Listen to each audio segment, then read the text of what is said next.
poker or chess? We should keep in mind that Russia is, by all indicators, a declining power. It has a shrinking and aging population. It has no cutting-edge industry, either defense industry or high-tech industry. It has a unidimensional economy that is heavily depending on the price of oil, which happens to be very low lately. Pretty poor governance, widespread social problems such as alcoholism. All of this suggests that Russian power may indeed be in decline. Is it good news? We might think that it is. We are engaging in some pretty difficult relationship with Russia nowadays, so perhaps it is good to know that Russian power is declining. I'm afraid to tell you that this is not really the case, because the history of international relations is replete with examples of declining powers behaving in a more risk-taking and perhaps aggressive fashion. If you listen to what I told you earlier, maybe you could already come up with the answer that I would be keen on giving. You remember I talked about Russia's limited military capabilities, I talked about deception, I talked about risk-taking behavior.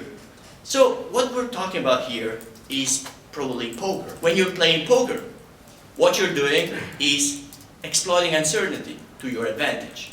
You may bluff, you may deceive.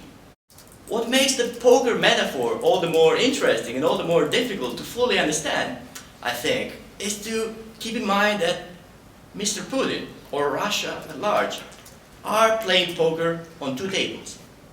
There is the Syrian table, which is especially relevant, it's in the news at least, lately, but there is also the Ukraine table. And indeed, while the latest news had put the Ukrainian table on the sideline, we need to keep in mind that it remains the most important for Russia. Mr. Putin may be using Bashar al-Assad, his main ally in Syria, as a bargaining chip to obtain concessions on the Ukrainian table. Since we know that Mr. Putin is playing poker, what should we do about it? How should NATO foreign policy look like? So when it comes to the Baltic states, I think that the only credible way to bolster NATO deterrence is to deploy a small NATO presence in the region.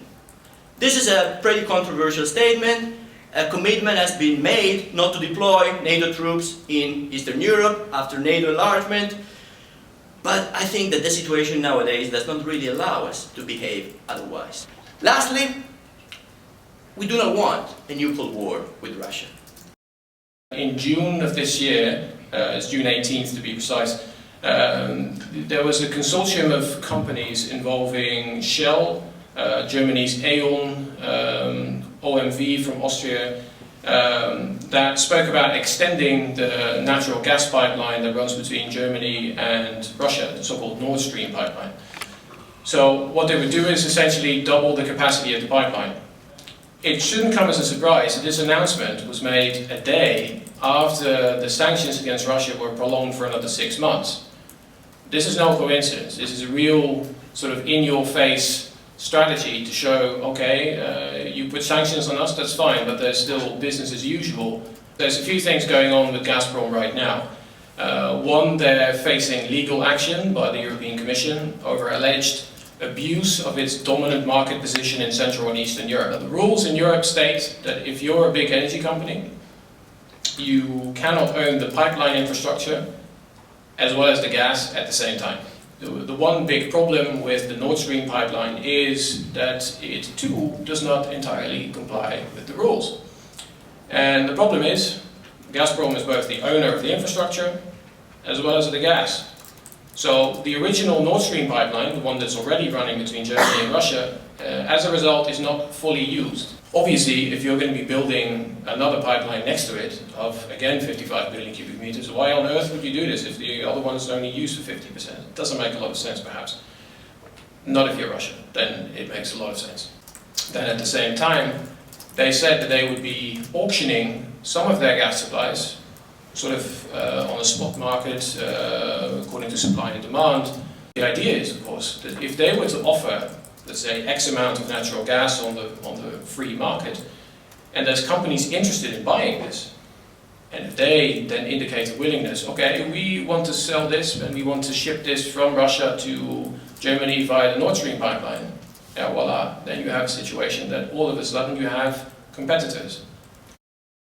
There's a number of inconsistencies in what they're really trying to do. One is that with this particular pipeline, yes, you may be doing away with your traditional pricing model, thereby giving the signal that it looks as if you're playing fair. Yes, you may have competitors on the pipeline, but in reality, it's still Russian gas. I mean, the whole idea in Brussels at the moment is that you want to become less dependent on Russian gas supplies and not more, which is what this will do.